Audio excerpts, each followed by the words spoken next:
Selamat pagi dan salam sehat untuk kita semua. Apa kabarnya hari ini? Bapak berharap kita semua dalam keadaan sehat selalu. Sebelum kita mulai belajar, marilah kita berdoa menurut agama dan kepercayaan kita masing-masing. Berdoa dimulai.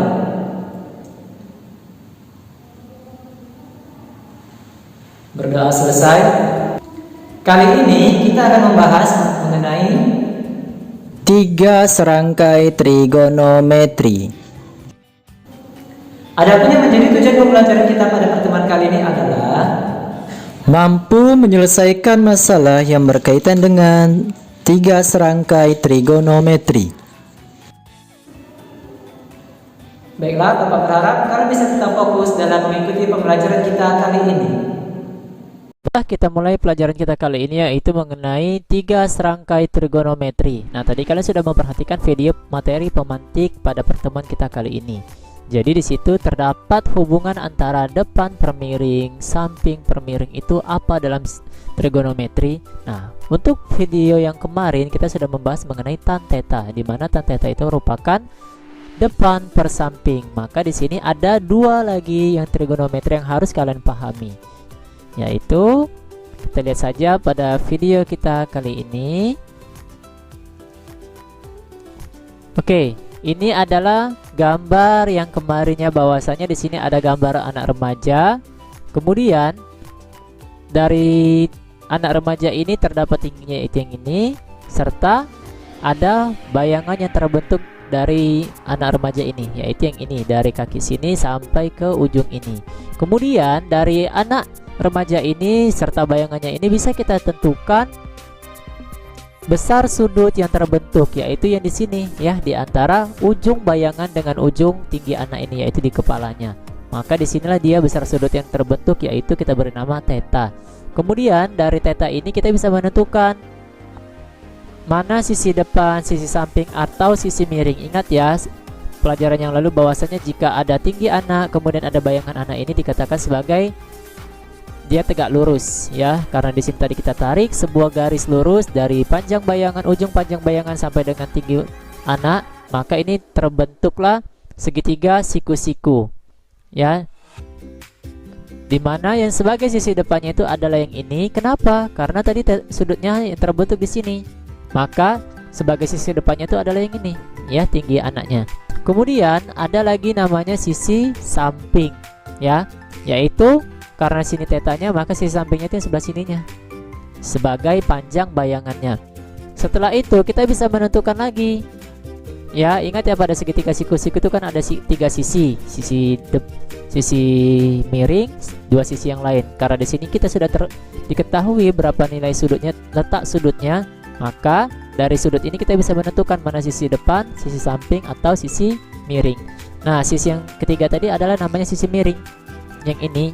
Kenapa dikatakan sebagai sisi miring? Ini merupakan soal perites kalian yang pada pertemuan yang lalu ya. Jadi sisi ini dikatakan sebagai sisi miring bukan karena dia sisinya miring, tapi karena dia sudutnya berada, sisinya ini berada di depan sudut siku-siku ya. Jadi suatu sisi miring atau suatu sisi yang berada di depan sudut 90 derajat atau sudut siku-siku, maka dia dikatakan sebagai sisi miring ya. Jadi inilah dikatakan sebagai sisi miring. Oke, semalam kita sudah bahas mengenai tan theta, yaitu depan per samping. Inilah dia nilai perbandingan trigonometrinya. Untuk depan per samping itu kita gunakan rumus tan theta. Selanjutnya kita bisa menggunakan sin theta untuk nilai perbandingan dari depan per miring. Nah, ini merupakan salah satu 3 serangkaian tadi ya. Yang ketiga itu adalah cos theta, di mana cos theta ini rumusnya adalah samping per miring. Jadi 3 serangkaian yang kita bahas pada pertemuan kali ini itu adalah yang pertama tan theta, depan per samping, kemudian ada sin theta yaitu depan per miring, dan yang terakhir adalah cos theta, di mana cos theta ini rumusnya adalah samping per miring. Dan perlu kalian ingat bahwasanya untuk perbandingan trigonometri yaitu 3 serangkai ini dia hanya berlaku untuk segitiganya segitiga siku-siku. Bagaimana jika segitiga yang terbentuk bukan segitiga siku-siku? Maka tidak bisa kita gunakan nilai perbandingan seperti ini. Kenapa? Karena tidak ada sisi miringnya. Ingat ya, sisi miring itu kita peroleh dalam segitiga jika segitiganya tersebut merupakan segitiga siku-siku saja. Jika segitiganya sembarang, maka dia tidak dikatakan sebagai sisi miring. Oke, baiklah kita bahas saja pada contoh. Nah, di sini ada jika sin theta, jika sin alfa sama dengan 5/13 dengan alfa sudut lancip, maka cos alfa adalah. Nah, di sini kita bahas tidak diberikan gambar segitiganya, namun di sini yang diberikan hanya nilai sinus alfanya saja. Ya, dikatakan bahwasanya sin alfa itu sama dengan 5/13. Nah, ini yang diketahui dalam soal ya. Berarti di sini bisa kita tuliskan terlebih dahulu sin alfa itu sama dengan 5/13. Sedangkan yang ingin ditanya apa? Yang ingin kita cari itu adalah berapakah nilai dari cos alfanya. Nah, di sini kita ingin menentukannya. Oke, kita harus mengingat kembali untuk rumus cos alfa. Yang diminta adalah berapakah nilai dari cos alfa.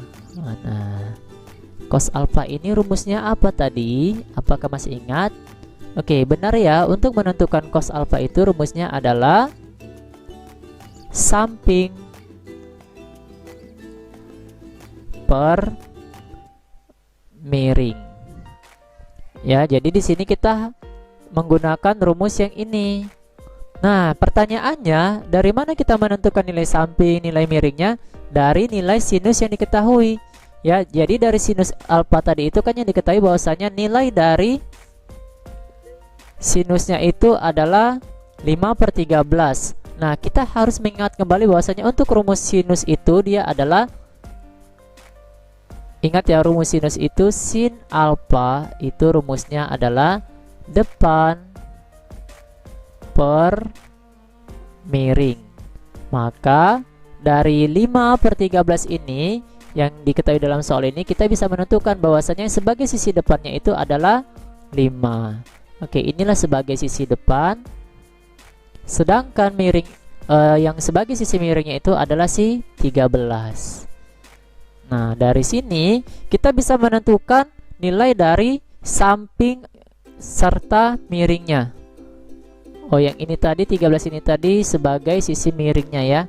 Ini sebagai sisi miring. Oke, kita gambarkan terlebih dahulu segitiganya. Kita anggap aja di sini sebuah segitiga siku-siku. Nah, siku-sikunya di sini. Kemudian karena di sini besar sudut yang terbentuk itu adalah alfa, maka kita anggap saja sudut alfanya itu berada di salah satu sudut segitiganya. Terserah mau yang di sebelah mana, kita anggap aja dia sudutnya posisinya berada di sebelah sini. Nah, karena alfa di sebelah sini, maka yang sebagai sisi depannya itu yang mana? Yaitu yang ini. Ini adalah sebagai sisi depan. Untuk sisi depan tadi nilainya berapa? 5. Maka di sini dia posisinya 5. Kemudian yang sisi miringnya adalah yang ini. Ini adalah sisi miring. Nilainya berapa tadi? Ya, 13. Maka yang sebagai sisi sampingnya yang bawah ini. Ya, ini adalah sebagai sisi samping. Berarti kita cari terlebih dahulu berapa nilai sisi sampingnya dengan menggunakan rumus teorema Pitagoras. Ya, jadi sebenarnya tanpa menggunakan gambar kita juga bisa menentukan secara langsung sisi sampingnya, yaitu dengan menggunakan teorema Pitagoras. Ya, jadi di sini karena kita ingin menentukan sisi samping, maka kita cari aja di sini samping. Ya, sisi samping itu sama dengan akar kuadrat dari sisi miring kuadrat. Nah, karena sini sisi miringnya tadi adalah 13, maka 13 pangkat 2 dikurangi dengan sisi depannya, yaitu 5 kuadrat. Maka sama dengan akar kuadrat dari 13 pangkat 2 ini adalah 169 dikurang 25 sama dengan akar kuadrat dari 144. Akar kuadrat dari 144 ini adalah 12. Berarti kita peroleh bahwasanya nilai sampingnya ini sama dengan 12. Oke, karena sudah kita peroleh nilai sampingnya 12 dan sisi miringnya tadi adalah 13, ya, maka kita langsung menggunakan rumusnya tadi, yaitu cos alfa sama dengan samping per miring. Berarti di sini bisa kita langsung tentukan cos alfanya ya. Di sini kita tuliskan saja cos alfa itu sama dengan samping per miring. Nilai sampingnya tadi adalah 12 yang baru kita peroleh, maka kita buat 12 per sisi miringnya tadi adalah 13 ya, yang ini tadi. Maka nilai dari cos alfa itu sama dengan 12 per 13. Maka opsinya itu adalah yang E. Untuk selanjutnya, contoh yang kedua di sini adalah tan A sama dengan 3/4. Dengan A ini adalah sudut lancip. Ya, berarti di sini kita bisa menentukan terlebih dahulu bahwasanya di sini yang diketahui tan A itu 3/4. A-nya sudut lancip. Maka 2 sin A tambah cos A ini berapa? Jadi di sini langkah pertama yang harus kita tentukan adalah sama seperti yang tadi. Ingat, karena di sini diketahui itu adalah tan A, berarti kita harus tahu terlebih dahulu tan A itu rumusnya apa? Tan A itu rumusnya adalah depan per samping. Oke, karena rumus dari tan A ini depan per samping, dan yang diketahui dalam soal tadi nilai tan A-nya itu adalah 3/4. Berarti nilai depan dari sudut ini adalah, dari segitiga ini adalah depannya itu 3. Ya, ini adalah sebagai sisi depan. Ya, ini adalah depan. Kemudian 4 ini adalah sebagai sisi sampingnya. Nah, selanjutnya karena kita ingin menentukan nilai sin serta cos, ingat untuk sin ini kita harus menggunakan depan per miring, sedangkan cos itu dia adalah rumusnya samping per miring. Berarti kita harus menentukan nilai depannya ini berapa, sampingnya berapa, miringnya berapa. Kita harus cari terlebih dahulu. Nah, karena dalam soal sudah diketahui nilai depan dengan samping, maka kita harus menentukan berapa nilai sisi miringnya.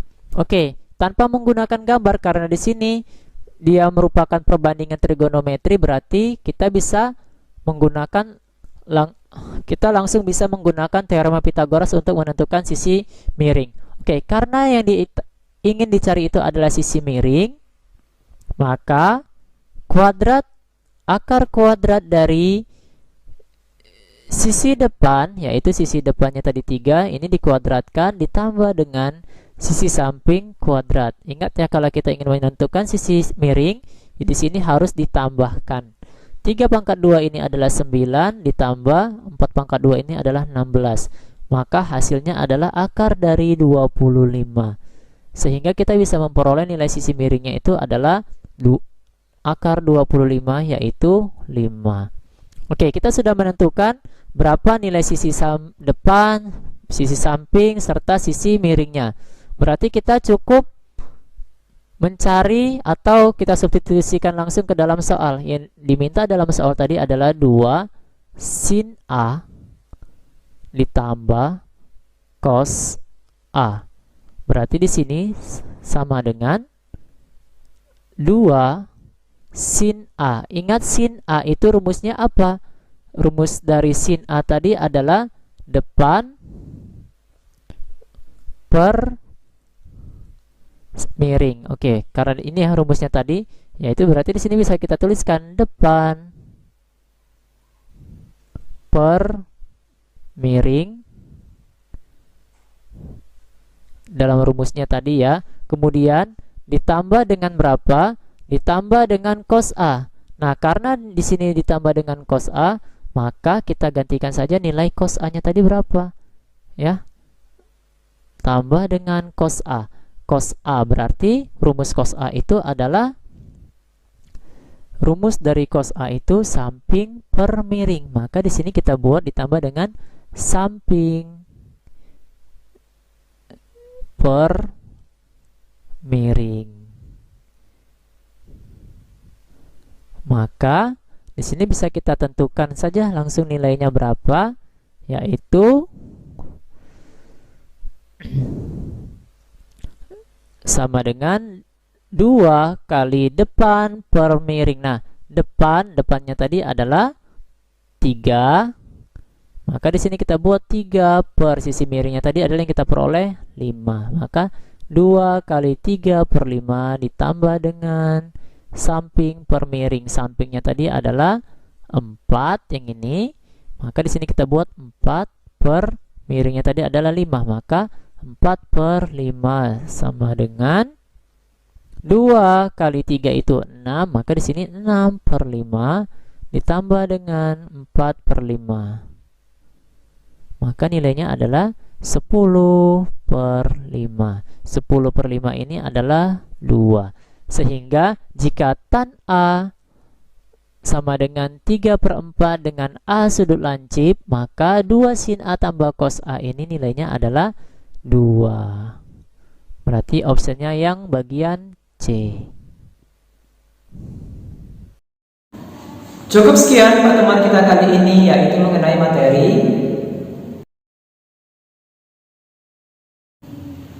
Bapak berharap kalian bisa tetap menjaga kesehatan agar bisa mengikuti pembelajaran kita di pertemuan selanjutnya dengan baik. Bapak akhiri dengan selamat pagi dan salam sehat untuk kita semua.